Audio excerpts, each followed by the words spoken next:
are we ever really? No. I think kind of one of the last topics we had here was kind of talking about investment into the game, where kind of talking about like in an MMO. Oh, we're getting invaded by Group Strike 3. Yep.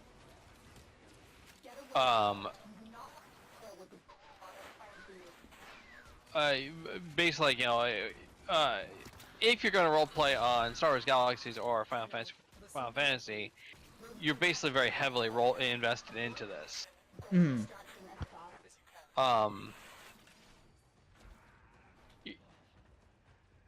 It's not like you build up a character and build up context and whatnot, and expect that to kind of like apply to the games. Whereas like you might be playing D&D with a group, and then you're like, hey guys, do you want to try out let's do this other game too. Let's play some World of Darkness. That's kind of what happened with my university group, was that we went from like playing.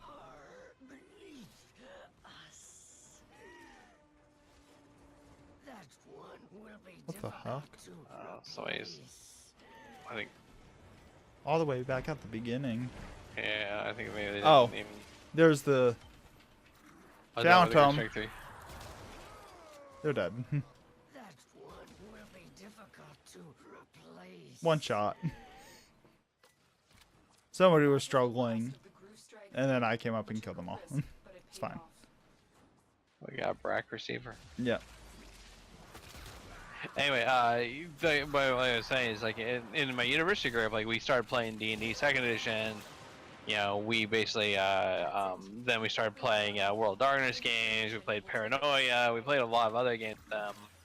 And so kind of like a lot of the investment we had made with each other, kind of paid off, and we were able to play other games because we had friendships. But like you don't quite get the same thing in MMO.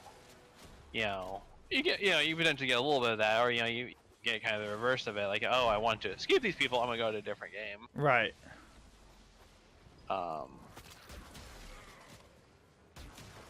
And kind of like what we talked about before, like sometimes the friendships kind of feel a little more temporary, a little more of convenience, where it's like, oh yeah, I've even this on the non-RP server I play on, where people can be just like super friendly to you and like, oh hey, it's great to play with you and whatnot, and then later they forget all about you, they leave for a month. It's like, oh yeah, oh hey. Yeah, it's like my crafting FC. Yeah. Because I was just bored on the server that I play on for years and years and years with my friends, but and I'm just like, I need to get on a role playing server because I'm just literally all of Heavensward I did nothing in the game. Yeah.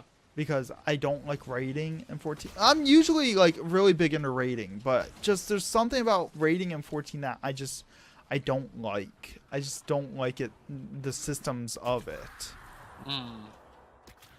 And so like I do raiding just as some like the normal raid, like Omega.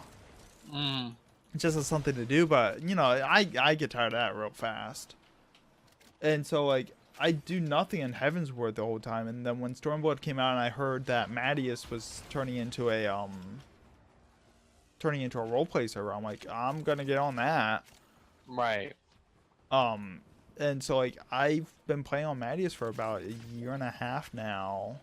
And in that time I stopped talking to my crafting FC that I'm still like technically second in command of, technically. Right. But now that, because it was just inconvenient to keep swapping data centers and swapping servers, and occasionally people will send me messages, ask me like, hey, we're gonna do this, are you okay with that? I'll be like, yeah, sure, whatever. Right. But it was just inconvenient. But now that server's now on the same data center as Mattias, coincidentally, and now we have world visiting. Like I've been hanging out at the house on my now main character, just hanging out like nothing happened, right. That year and a half doesn't exist. Right. And I love that FC is just, you know, You're itching for something else and right.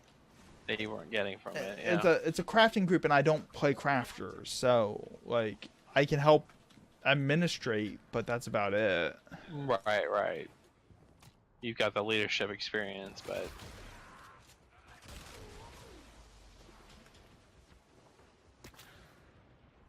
But now like my character on that server is like super behind, so, and I doubt I'll get around to leveling it in Shadowbringers. right. So like doing like treasure maps and stuff, I'll have to world visit over to help out with that. Treasure maps. Oh, world visiting. It didn't say you can't do that. Yeah, I wonder. Huh. Anyways. Well, I mentioned, yeah. A slight diversion, a slight tangent here. I imagine that you could do that because, like, you know, I imagine if you queue for a duty while visiting a world, because if you log out in a world, you log back in that world. Right, right. So I imagine, you know, you could do the same thing. You could do treasure maps and then. Because the instances are a completely different server altogether, independent from your world server. And it would dump you back into the world server you're visiting. Obviously, they have ways of doing that. So. Huh.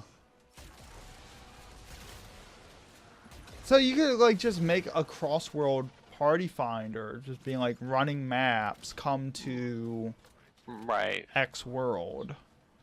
Right, right. That's the other thing. Like now you can use cross-world party finder to collect people to come to a particular world. Hmm. Like as advertisements. Right, right. Yeah, I noticed that because, like, you know, there was a. Yeah, I was playing back in the day before they even have they had cross-server party finder. I noticed that sometimes people do that. Like, you know, people would be selling a house, but they would not put it, you know, not restrict to their own server. Right, right.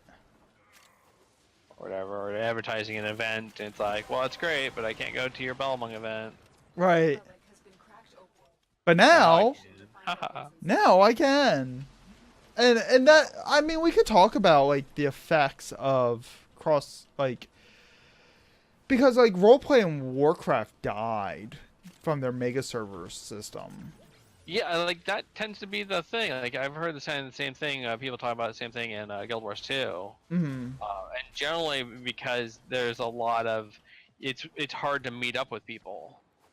Yeah, unless you're in the same party with Right, right. The probability of you getting in an instance with them is right, because like everything is like super instance, even in the outside world.